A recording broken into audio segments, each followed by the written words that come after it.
What is the power and significance of dua? And what are some tips and etiquettes of making effective dua? Bismillah ar-Rahman ar-Rahim. Assalamu alaikum everyone. Today inshallah we will be discussing the significance and the importance of dua itself and looking at how the prophets and the righteous people of the past called out to Allah subhanahu wa ta'ala.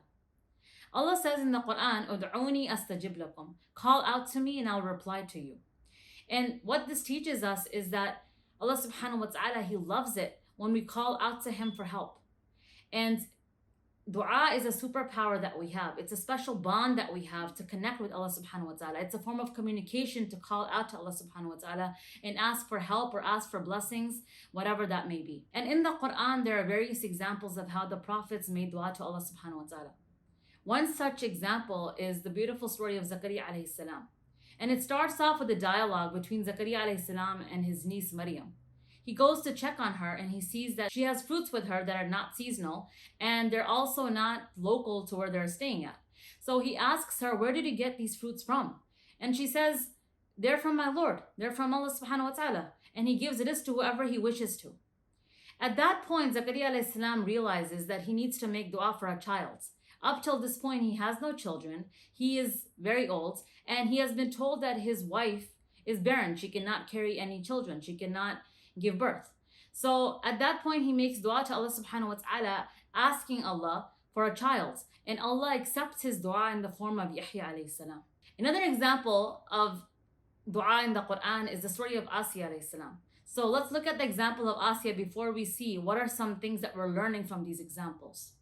Asiya is the wife of Pharaoh.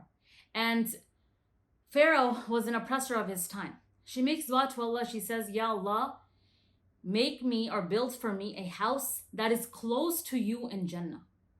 A house that is close to you in Jannah. SubhanAllah. She does not just ask for Jannah itself. She's asking for a particular place in Jannah. That give me a house that is close to you in Jannah. And then she says, وَنَجِّنِي مِن فِرْعَوْنَ.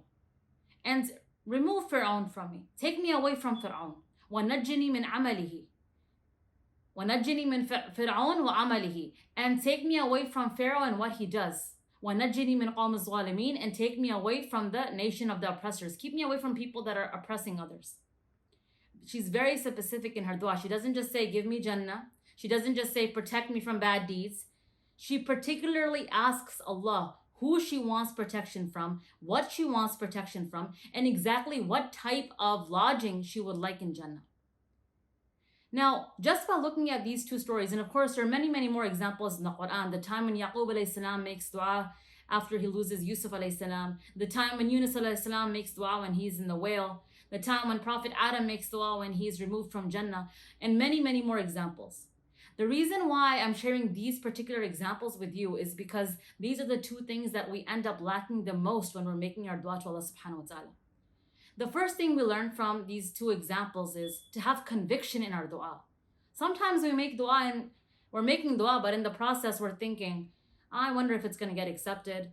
It's impossible for this to get accepted. I don't think it's really going to happen. When we start thinking like that, that means we don't have any reliance on Allah subhanahu wa ta'ala. We don't think that He's capable, of doing or of blessing us of what we want. So we need to have strong conviction in our dua. When we make dua, we need to tell ourselves that if this is good for me, Allah subhanahu wa ta'ala will make it happen. The second thing that we learn is that we need to be very precise in what we ask for. Dua shouldn't be vague. It shouldn't just be, Ya Allah, bless me.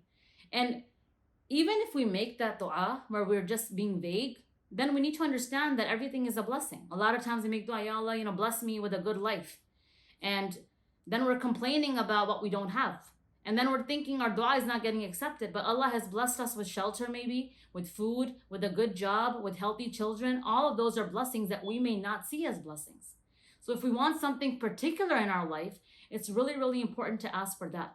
Or if we want protection from something particular, whether it's something harmful, whether it's a sin, we need to be very precise about that as well.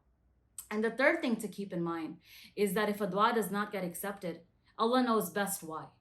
Blaming ourselves or thinking that Allah doesn't accept my dua, why am I the only one whose dua doesn't get accepted, questioning our fates, that is actually, it's wavering for our iman.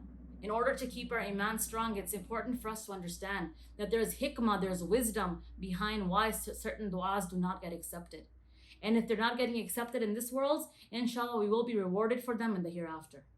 May Allah subhanahu wa ta'ala give us the ability to call out to Him and to make dua to Him as He wishes for us to do so. And may He accept all of our du'as. Assalamu alaikum wa rahmatullah.